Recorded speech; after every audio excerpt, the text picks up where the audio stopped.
Do I prefer a young or older doctor? I have to say an older doctor. Because I don't really want to go to the doctor, but if I have to, I'd like to go somewhere where they have a sense of they know what they're doing. And I'm sure the young doctor knows what he's doing, but I have a lot more faith and trust in an older doctor who's been around and can do things. Doesn't matter if it's young or old, but I prefer an old male doctor because he has experience, I would think. But if it was a female, I would prefer a young female doctor because I'll be more likely to go to the doctor if I'm sick or if I catch a cold or... I think I prefer young doctors. They're easier to deal with and they listen more to what you have to say. I also find them a lot more relaxing. But my own doctor, we've been with the same doctor for several years and he's kind of older. But because we've always gone to him, he's really easy to talk to. I prefer an old doctor because I believe that they have more experience.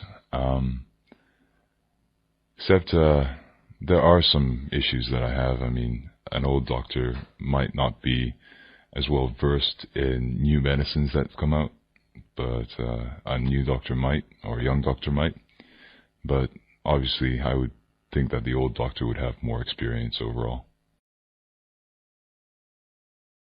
Okay, would I prefer a young doctor or an old doctor? I think I would prefer the young doctor. Young doctors might be more up on new technology, new science and new methods, and things like that. Also, they're probably more gung-ho, care more about the patients because they're new and they want to impress. An old doctor, maybe he or she is already thinking about retirement. Although, that's not always the case. Yeah, there's a lot of reasons why I prefer to be seen by a younger doctor. They went to medical school more recently, so they're more up to date. They haven't forgotten anything yet. They'd be closer to my age, which makes it easier to talk to them and to discuss what's going on, what kind of problems there are. And plus, if they're younger, they're working harder.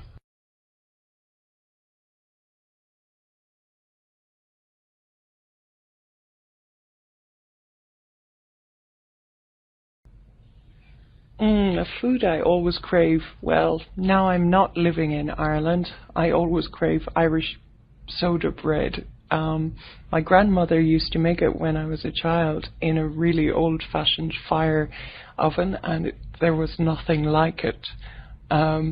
It's kind of, some people describe it as a cake without bread, without sugar, but it's quite heavy and it's really healthy and good for the body. A food I always crave is probably pizza. I can never get tired of pizza. Any day you bring up pizza, I can probably eat it. Another one I often crave is popcorn. I'm a big fan of popcorn. Butter, I love it.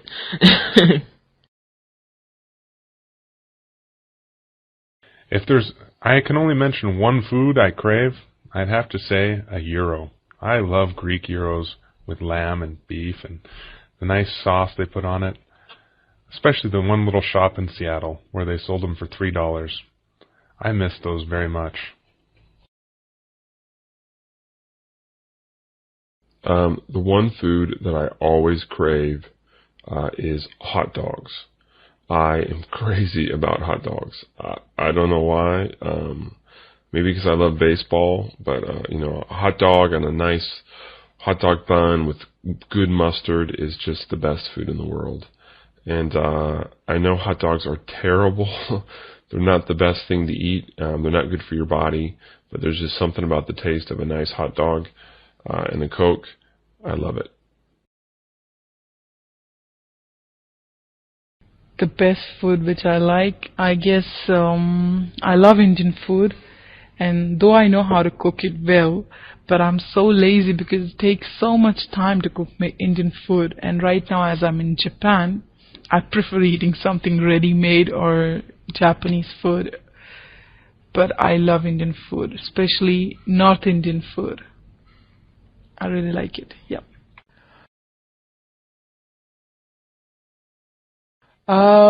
Something I always crave would have to be turkey dinner, because when my mom makes turkey dinner, I eat it for about 4 days straight, breakfast, lunch, and supper.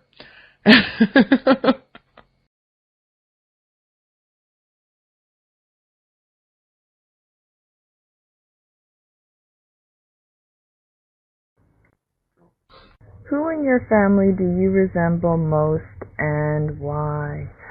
Well, when I was little, I used to resemble more like my father, and so did my brother, and everybody used to say that we looked like twins. But now me and my brother look very, very different, and I look very much like my mother, and my brother looks more like my father. To say the one person I resemble the most in my family, it would obviously have to be my dad. We both have similar temperaments, be that good or bad, and we're interested in about the same things. We always have very interesting conversations about politics, baseball, and all manner of things that are going on in the world. So my dad and I are the closest people in my family. Who do I look like in my family? Actually, that's difficult. My family are also different. None of us really look like each other. My mom, she has very dark hair. She has blue eyes like me, but her facial features are completely different from me. My little sister has blonde hair like me. That's similar, I guess. But other than that, we all look completely different.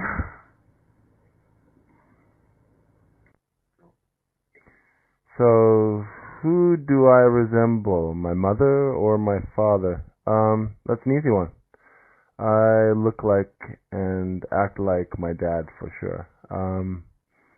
For one, he's bald, and now, in my 30s, I am also bald, so that's a pretty easy resemblance, you know. Two of us walking down the street together, both with no hair. Yeah, he likes to smile, I smile a lot. He's short, I'm short. We both like the same kinds of sports. Yeah, I definitely would think that I resemble my dad.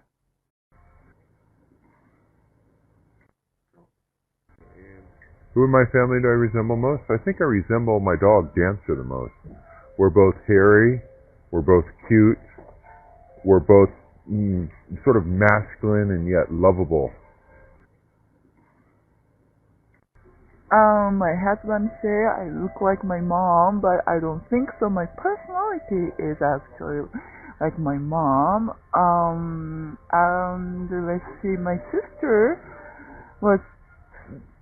she looked really different before, but as we get older, seems like we are getting more and more resemble.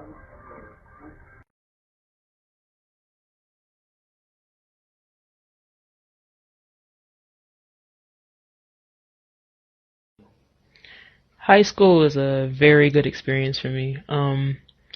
During my high school years, I was having a lot of trouble at home, so school was where I went to escape all my problems, and I really put myself into my work, and I loved my teachers, and a lot of us are still friends, so yeah, high school was great.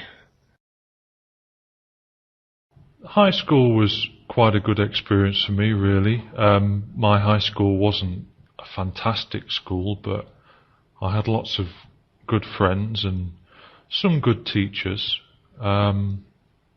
Yeah, I think I came out of it relatively unscathed. High school for me was, well, they call it formative years. I enjoyed my senior year a lot because I didn't go to high school as often as I used to before my senior year.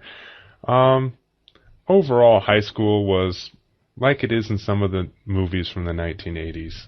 A little difficult, a little odd, and very, very strange.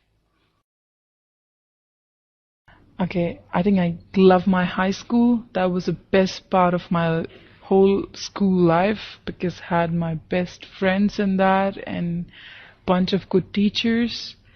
A lot of hard work in studies, crying, happy moments, and it was great fun. And also we had our final exams in high school, and it's like all India exam. It's really tough, but had great friends, so we did a lot of joint studies and great fun, I guess. Yeah. I loved high school. I absolutely loved it. I can't even describe. I grew up in a town of 1,000 people, and so my whole graduating class was 35 people, and we were all very, very close. And still, my best friends are 2 people from my high school. So, yeah, loved it.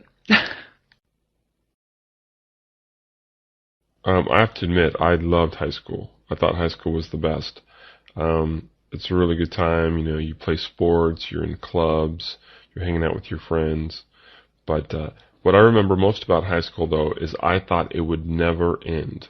I mean, at that point, you've only been in school your entire life. And I remember thinking, you know what? I'm always going to be a student. They're never going to let me out of school. But eventually they did.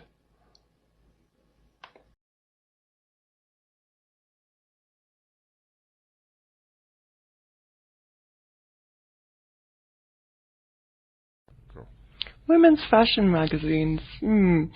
I like reading them on airplane rides because they don't really require a lot of concentration, and they're better on an airplane than a novel because I don't have the concentration when I'm flying for 12 hours to concentrate on a novel. So women's fashion magazines are kind of chewing gum for the mind, excellent on a long-haul flight. Fashion magazines, I don't pay attention to them at all. I rarely ever read magazines of any type, so fashion is maybe at the bottom of my list of magazines I would even be interested in. I think fashion magazines are a bad idea. I think they show an image of women that the average woman maybe can't emulate and lead to a lot of unhappiness. I have actually appeared in Cosmopolitan, UK. I was in central London, and a woman came up to me and asked me some opinions about relationships and took my photograph. And then a month later, I was in the magazine. Women's fashion magazines. I often buy magazines just to have a look, but I find that the clothes that they wear are kind of extreme. And for example, someone like Paris Hilton, who is recently in the fashion magazines a lot, that the clothes that she wears, a lot of people, a lot of teenagers or 20-year-olds around my age will not wear outside.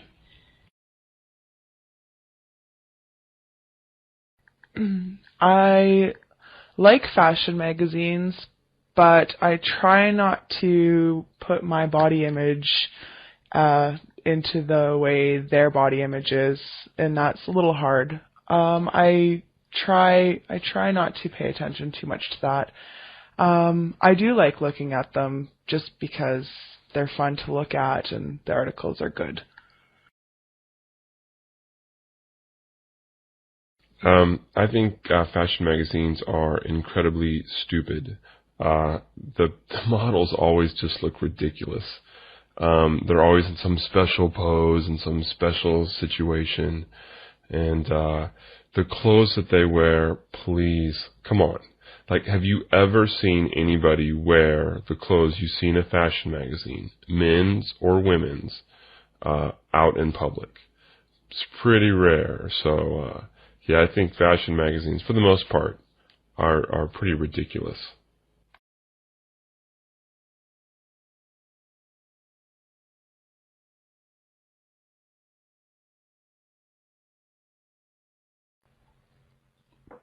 Would I like to be a politician, athlete, a movie star, or a musician? Oh, that's an easy one. I'd definitely like to be a musician. I'd hate to be a politician, and I'd hate to be a movie star. And there's not much difference almost between a politician and a movie star, because they're both great actors. Politicians just act, I think. They're not too honest. And a pro athlete would be fun, but you can only do it when you're young. A musician, you can do it until you're old and gray, and you can keep wailing on your guitar or your saxophone. And I'd like to be a musician. I would like to be a movie star, and that's because I like acting, and I think it would be interesting if I can act for a scene like crying. I can drop tears very easily and laugh and give a big smile to the audience. And if there's like a eating scene, I think I can eat very well. What would I rather be? A movie star, a politician, a pro athlete, or a musician?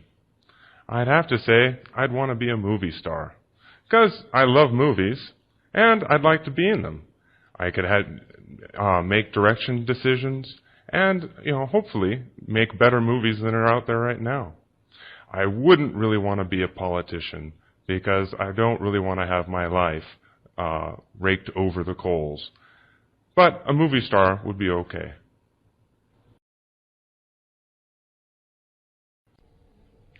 I think I'd most want to be a movie star. I'd like to be glamorous and able to dress up on the red carpet. I'd least like to be a politician, because I think a lot of people complain about them all the time, and they're never viewed very well. So, I think I would want to be a pro athlete. I love the outdoors. I love sports. I wouldn't mind being idolized like many pro athletes are. And basically you get to play a game for a living, and you make a lot of money. Something that I wouldn't want to do would be to be a politician. I don't like politics, and I heard somewhere that someone says that once you become a politician, you just inherently lie. And I wouldn't want to do that every day.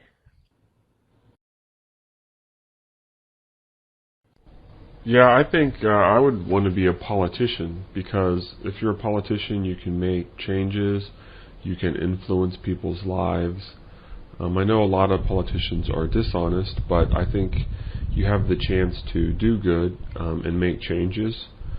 If you're a movie star or a singer, you're going to get old, and when you get old, you won't be popular. And an athlete, you have a very short career. You can't have a very long career either. So I think the best bet is to be a politician and influence people and be productive your entire life.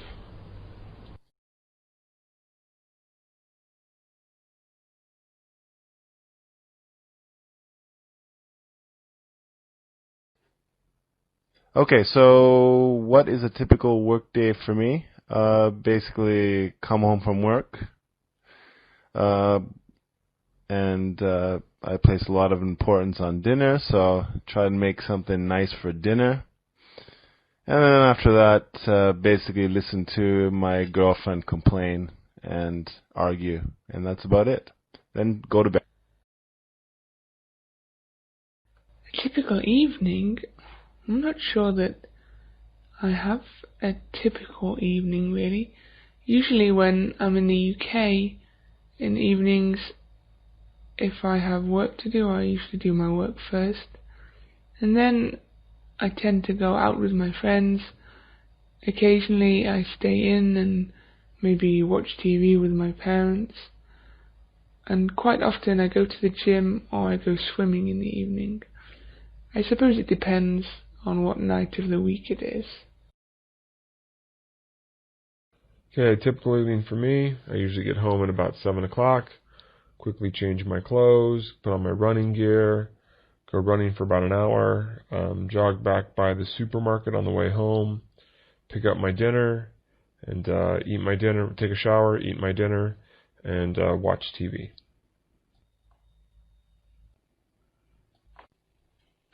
Well, a typical evening for me, I would have to say, is generally spent making dinner, cleaning dishes, and doing other domestic things such as that.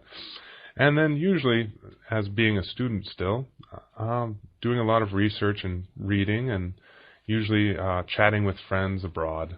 And basically a very domestic evening.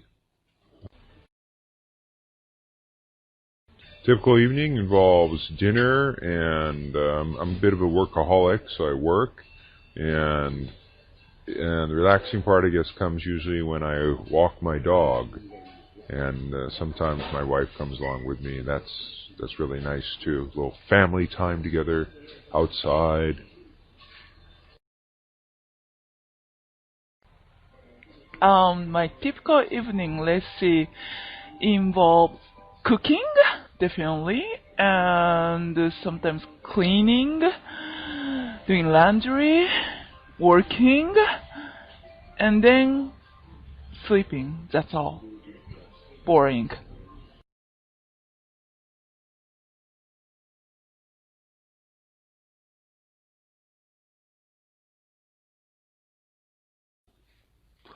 I always tend to read the sports section first because I enjoy sports. I love doing sports. I get to check what athletes are doing well, who's doing bad, what teams are doing good, what championships are being won. And since I'm from Hawaii, the Hawaii newspaper, I tend to read the island style section where it keeps you updated on local news, new foods and products.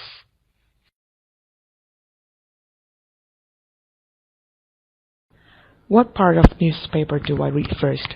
When I read the newspaper, the first thing I will read about the cover sheet and check up what's the most important thing of the newspaper for the day. And after that, I will check up the TV programs and some entertainment news. And of course, I will check up the weather and the currency of each country as well.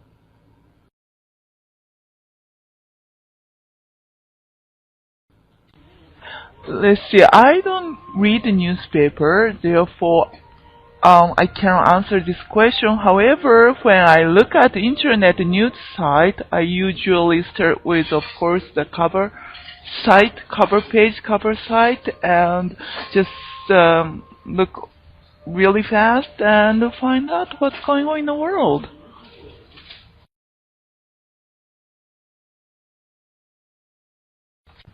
I start with the front page, and then I start shifting through the pages and towards the international news. But if I, by chance, see the comics first, I go to the comics. The comics always relax me.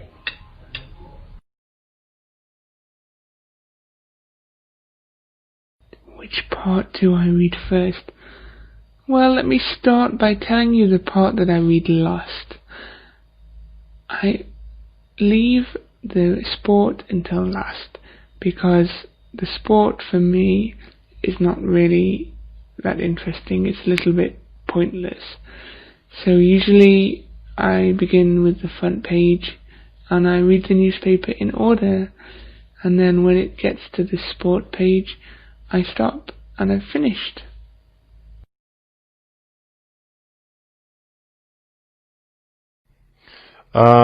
When I read the newspaper, I usually read the sports section first. Sports is nice, light reading, and you don't have to think too much, and it's fun.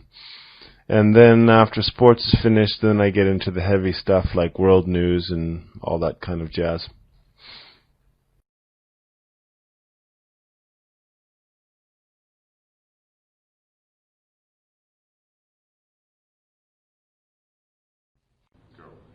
What is bad about my hometown?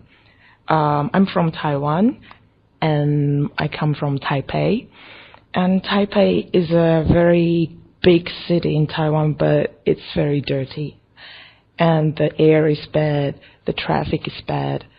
I don't feel like living in Taipei, so that's why my mom and dad choose to live in a side city near Taipei.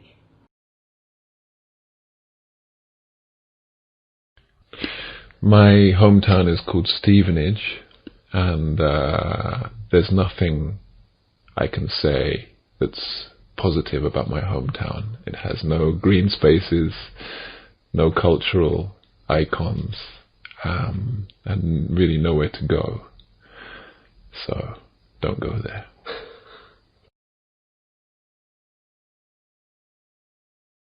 One bad thing about my hometown, well, my hometown is Perth in Western Australia, and I guess the only bad thing I can think of is the public transport system, the buses. They really don't run on time, there's not enough of them, and the bus fleet is fairly old. That's really one bad thing about my hometown.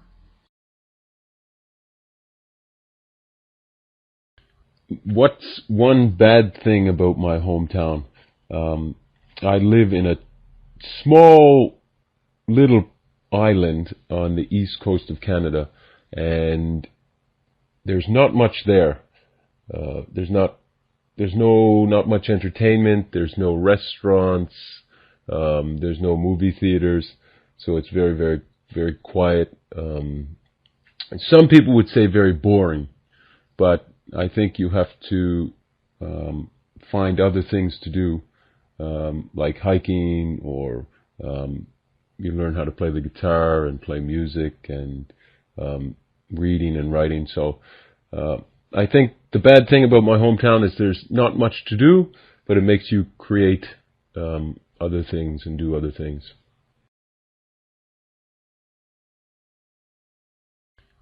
Something bad about my hometown. I guess for me, something bad would be it's not very diverse. There's lots of white people and lots of black people, but that's about it. There aren't a lot of Asian people or Europeans or people of different ethnicities. And I'm someone who likes New York or a more international type place. So I wish it were a little more diverse.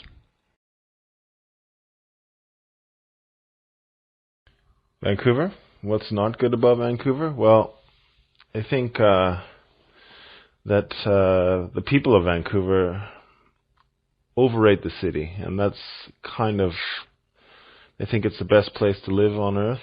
It's the nicest looking city on Earth. Yes, it's beautiful. It's a really nice place to live, but it also rains 8 months of the year, and it's probably not the most cosmopolitan city on Earth.